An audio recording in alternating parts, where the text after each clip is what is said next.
6:42 this morning. Lots of creatures in our newscast, including one from the state's oldest farm animal sanctuary that's opening its doors to the community to show off some animal friends, both old and new. And that is where we find our very own Good Morning Providence reporter Josh Kerman having a good time, a grand old time, if you will, with the hogs out there. And you've got somebody else standing by with us right now, Josh.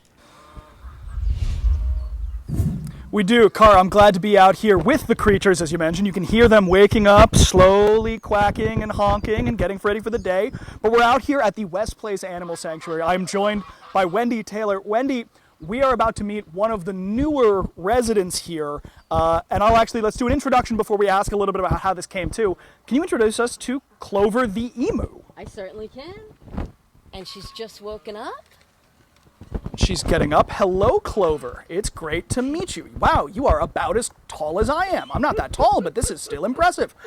So one of the things we had talked about is when you're doing this kind of work, you can't decide, you don't control what kind of animals you get out. So when you get something like an emu, what does that look like? What is this work you have to do to make sure that you have the space and facilities to get this done? That's the first point. We have to have the space and facilities.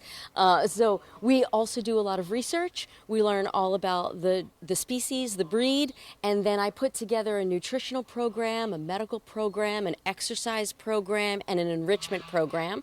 And then each new rescue will go through all of those programs to make sure that we bring them back to a state of good health.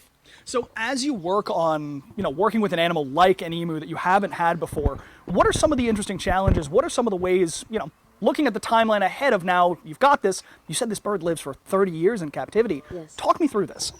Yeah, so we learn that she lives for 30 years. We also learn that emus do better with other emus, and it just so happens, got a call a few days ago, and someone else is looking to have us rescue an emu. So she may be getting a friend soon, and it sounds like not a big deal, but all of those things are really important to make this animal as happy and healthy as possible. Now we've got this new friend here, and there's a chance people can come out to see her this weekend? There's a big chance. There's a chance people might be able to get to feed her and might be able to pet her, and she loves splashing around in water. So we'll have her introduced to a lot of new visitors, we hope, this weekend. Absolutely. Wendy, thank you so much for making the time and for introducing us to Clover. We'll have more for you later. It's not the best. We'll have more for you on the wonderful work they do here coming up on ABC 6 News at noon. For now, in Tiverton, John Kerman, ABC 6 News.